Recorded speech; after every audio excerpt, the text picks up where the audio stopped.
Sir क्रिक heroes की तरफ से आप लोगों को एक रिकॉग्निशन मिला है, थोड़ा बताइए। बिस्मिल्लाहिर्रहमानिर्रहीम। सबसे पहले तो मैं आप मीडिया फेडरेटरी का तहे दिल से शुक्रिया अदा करता हूं कि हमारे कहने पे एक शॉर्ट नोटिस पे आप अपना बिजी शेड्यूल के होने के बावजूद भी आप आए, इसके लिए आपका मैं शुक्रिया अदा करता हूं। इसाक भाई, कुछ ऐसा है कि 2025 में हमने क्रिकेट टूर्नामेंट ऑर्गेनाइज़ किया था धरती प्रीमियर लीग के नाम पे। ये हमारा सेकंड एडिशन था, ये डिस्ट्रिक्ट कारगिल के अंदर हुआ था। इससे पहले भी हम टूर्नामेंट्स ऑर्गेनाइज़ करते थे, ये हमारा सेकंड एडिशन था। तो अल्हम्दुलिल्लाह हमारा टूर्नामेंट बहुत अच्छे से कंक्लूड हुआ था, जिसके चैम्पियंस हम ही रह चुके थे। धरती प्रीमियर लीग के चैम्पियंस धरती लीजेंड शमशार रह चुकी थी। तो सर, जहाँ तक रही क्रिक हीरोज़ की बात, तो क्रिक हीरोज़ में हर साल एक डाटा कलेक्ट किया जाता है, जिसके बेस पे ये तय किया जाता है कि ऑल ओवर इंडिया की most popular, most valuable tournament कौन और कहाँ से किस स्टेट से आ जाते हैं। तो फिर ये हमारी खुशकिस्मती और हमारी मेहनत का नतीजा है कि throughout the India CricHeroes ने इसका विजेता हमें घोषित किया है। इवन कि हिंदुस्तान के अंदर बहुत सारे टूर्नामेंट्स ऑर्गेनाइज होते हैं, जिस तरह ख़ासतौर पर हमारे जम्मू कश्मीर के अंदर आज की डेट पे जिस हिसाब से क्रिकेट बहुत तेज़ी से ग्रोथ कर रही है, यहाँ हमारे ब्रिजबिहाड़ा प्रीमियर लीग के नाम से एक टूर्नामेंट ऑर्गेनाइज हो, जो हमारे परवेज़ रसूल साहब करते हैं।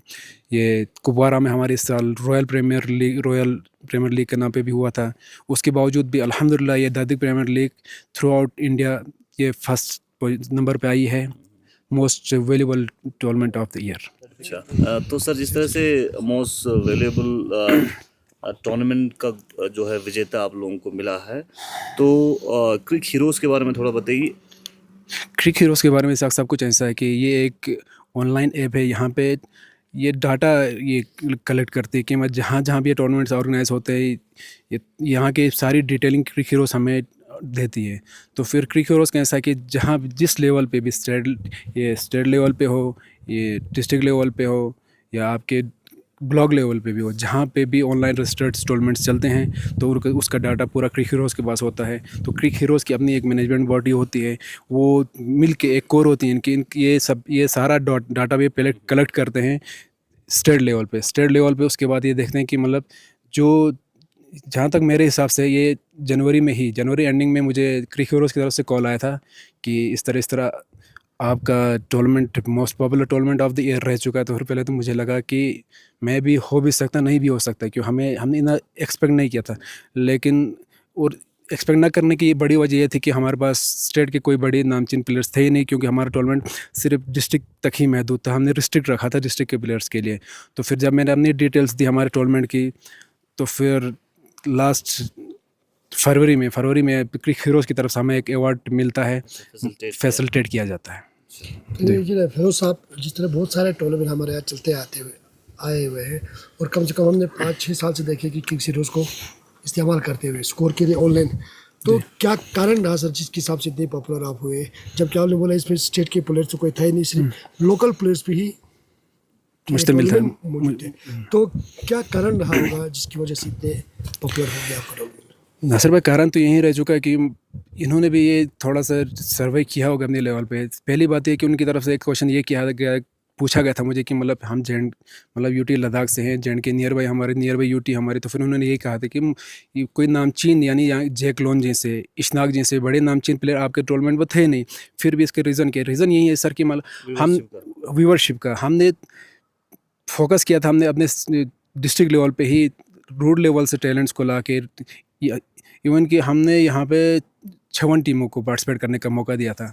तो फिर यही एक कारण है कि हमारा अपना जो हमारा यहाँ के जो लोकल टैलेंट है वो अच्छा परफॉर्म करे, लोगों के फेवरेट्स है यहाँ का, इसीलिए ज़्यादा पसंद करते हैं कि हमारे यहाँ कि हमारा अपना टैलेंट खेले और अपना टैलेंट इम्प्रूव करे आगे जाके। सर, तो जिस तरह से अवार्ड मिला है, तो उसका अनबॉक्सिंग आज आप कर रहे हैं। जी साहब, बिल्कुल। हमने ये अवार्ड लेके हमने अनबॉक्सिंग आज तक किया नहीं था, क्योंकि मैं खुद भी थोड़ा बाहर था, थोड़ा आउट ऑफ स्टेशन था, इसलिए आज हमने अनबॉक्सिंग करने के लिए यहाँ लाया हुआ है। देखते हैं इंशाल्लाह क्रिक हीरोज़ की तरफ से हमारे लिए क्या अवार्ड मिलता है हमारे धरती सपोर्ट्स क्लब के लिए। फिरोज साहब, आपको आखिरी क्वेश्चन रहेगा, एज ए क्रिकेटर आप जी और आप टूर्नामेंट भी ऑर्गेनाइज करते रहते हो। जी। तो जिस तरह हमारे यहाँ पे नॉन लोकल प्लेयर्स को जो अलाउ करते हैं आउट ऑफ स्टेट, जी, तो क्या रहता है आपको, क्या अलाउ करना चाहिए या नहीं करना चाहिए? क्योंकि कुछ टीमों का रहता है कि अलाउ करना चाहिए, तो कुछ टीम ऐसे जो नहीं मानते क्योंकि अलाउ नहीं करना चाहिए कि ऑल ऑफ स्टेट प्लेयर्स। तो आपके क्या राय है इसमें, क्या कहते हो आप इसको लेकर? नासिर भाई, एज ए ऑर्गेनाइज़र मैं तो देखो, हर सिक्के के दो पहलू होते हैं। देखो, इनको अलाउ करने में भी एक मकसद होता है, नहीं करने का भी एक रीज़न होता है। इनको अलाउ करते हैं तो फिर सीधी सी बात है, हम ग्रूम हो जाते हैं उनके साथ मिलके। तो फिर जिनको जो ऊपर के लेवल पे क्रिकेट खेलना पसंद करते हैं, जो वाकई में कुछ सीरियस लेके खेलना चाहते हैं, तो फिर उनके लिए बहुत अच्छी अपॉर्चुनिटी मिलती है। जैसे कि इशनाक जैसे, आसिम बशीर जैसे, यानी नासिर कुमार जैसे, इरफानुल हक जैसे, इवन कि इरफानुल हक जैसे बड़े बड़े स्टार्स यहाँ आए थे हमारे यहाँ खेलने के लिए। तो फिर नो डाउट इसमें कोई शक नहीं कि हमें उनके साथ ड्रेसिंग रूम शेयर करके बहुत अच्छा लगता है, बहुत मज़ा आता है। तो फिर एक हिसाब से होना चाहिए। ना होने का ये एक रीज़न होता है क्योंकि हर टीमें ऐसी इतनी स्ट्रॉन्ग नहीं होती है। यक्का दुक्का मतलब टीमें ऐसी होती है जिनका अपना बेंच स्ट्रेंथ होने की वजह से वो थोड़ा बहुत ये करते। लेकिन जहाँ पे इसका ड्रॉबैक एक ये होता है, जिस किसी टीम के पास 2 नॉन लोकल्स आते हैं, उन 2 नॉन लोकल्स उनका ही रोल रहता है, हमारा कोई रोल रहता ही नहीं है। क्योंकि इससे हमारा थोड़ा सा मोरल डाउन हो जाता है। तो फिर इसकी वजह से मैं समझता हूँ कि नहीं होना चाहिए। सर, एक इम्पोर्टेंट सवाल, जिस तरह से बहुत सारे स्टेट्स में अपना टीम है, तो लद्दाख का भी फिलहाल अपना टीम नहीं बना है, तो इसको लेके किस तरह की मैसेज आप एडमिनिस्ट्रेशन तक पहुंचाना चाहेंगे? एडमिनिस्ट्रेशन तक ये कि देखिए, इसाक साहब कुछ टाइम पहले लद्दाख क्रिकेट एसोसिएशन के नाम से एक ये एसोसिएशन रजिस्टर्ड हुआ था, जिसमें बदकिस्मती हमारे डिस्ट्रिक्ट कारगिल से बिल्कुल भी कोई मेंबर वहाँ पे इंक्लूड नहीं किया गया था।